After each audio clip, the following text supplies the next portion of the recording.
stand up.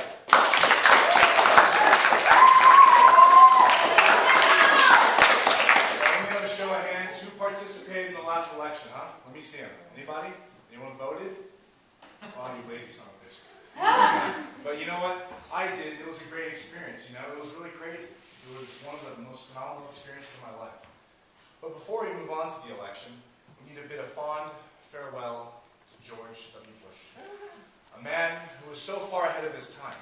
A man who once said, "There are many enemies trying to destroy this country, and so are we." I can't work with that kind of thing, you know.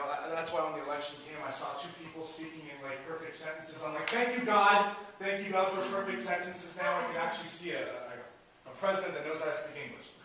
So, but that's how politics are, you know. Politics are crazy. I mean, but we got to give George a little bit of sympathy. He comes from a family where the smart brother's name is Jeb. Okay, Jeb Bush. She's the only smart one they actually sort of have.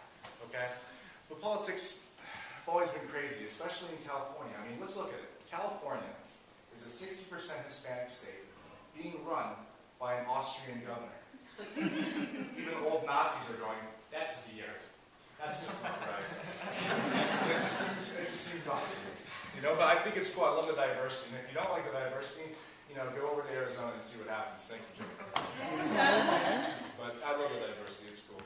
But anyways, let's move on to the big election here. This is where the big sluggers were. We had Barack Obama, who's like, you know, Fresh Prince, and then we have John McCain, who's like Uncle Fester from the Addams Family. It was a total headbutt right there, you know, and I thought they both handled themselves pretty well up until the second debate. I saw John McCain, he's like, that one, you know, and I was like, whoa, John McCain, relax. He kind of reminded me of like, you know, when you have like an old uncle who's like on a new medication, you can't quite get the dosage right.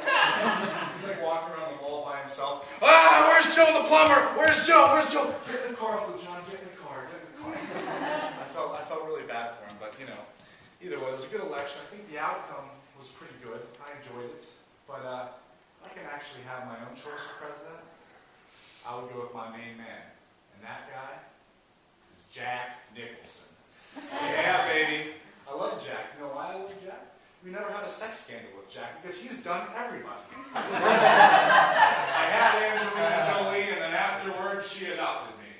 And you would never have a drug scandal with Jack because he's done every drug known to mankind. You know, he's the kind of guy that would make Keith Richards go, I have to go home now, Jack.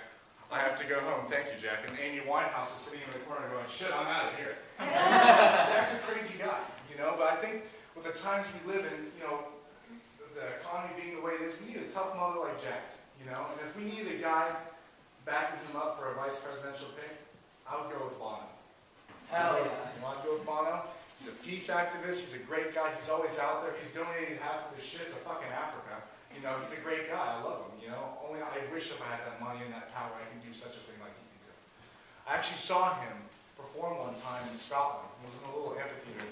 You know, the audience was kind of quiet like it is right now, you know. He got up on stage, he started clapping his hands. And he said, every time I clap my hands, a child in Africa dies.